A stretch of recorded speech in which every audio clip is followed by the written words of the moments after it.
you just don't take, you don't ask them for a month of their time. And then the last piece of the puzzle is that what I learned from the Duplass brothers, which is like split the profits. If the movie is profitable, your PAs will make way more money with 2% of the film than they will with their $100 a day that they would have made. They can Yeah. make $1,000 on a 10-day shoot, or they could make, 50 grand if the movie actually goes and does something cool.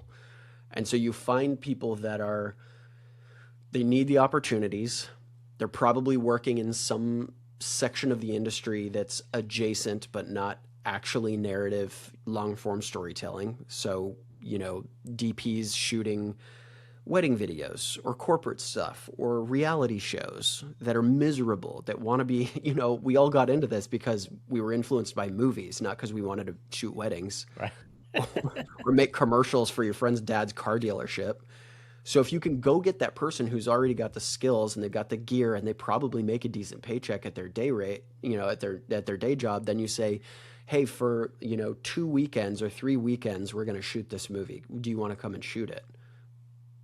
That's an easy ask, Yeah.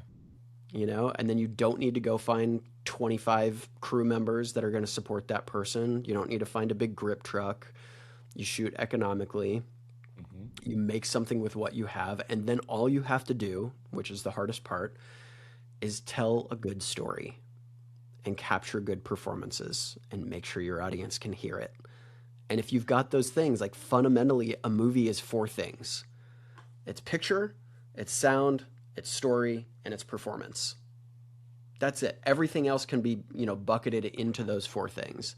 Yeah. So if we've got a camera and we've got somebody recording sound, and you can write a decent story and you can find actors who can believably convey that story, okay, that's all we need. All the rest of it is like, it's frills. Yeah. It's only what you see in this little box that actually matters. Do you think so? Once your students get done creating a film, what what's the do you go through distribution or do you go through the festivals? Like what direction is the best direction? And how do you feel about festivals? I mean, is that I know that's always the way into business, right? To try to get your eyeballs on your film and who you are and everything.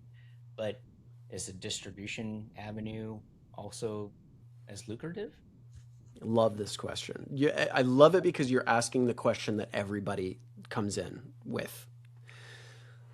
Your first film does not need distribution, and it does not need to make money.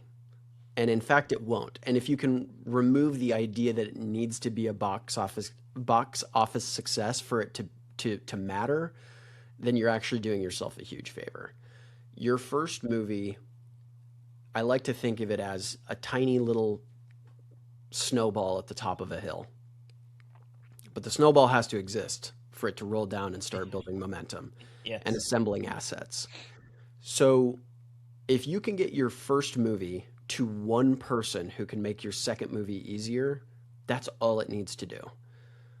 And so, yeah, festivals are a fantastic place to make that happen. I'm a huge fan of festivals.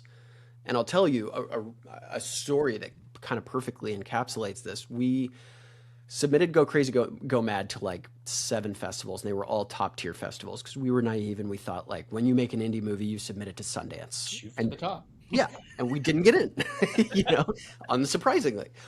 And so with the second movie, we were a little bit more realistic, and we got into Dances with Films, which was incredible. They're an incredible like beginning indie kind of tier 2 festival. And then we got into Madrid, and we traveled.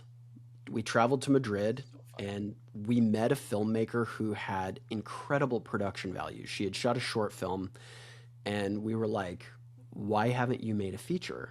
We ended up hanging out for like the entire 10 days we were there. So it's about building relationships. And what she said was, it's really, really hard for women in Germany to make movies.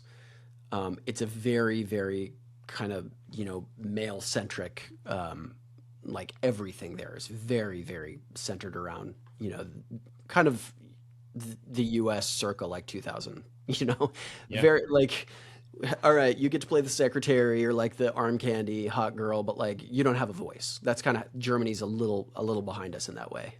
No offense to the Germans out there, but if you're listening to this, you probably know that already.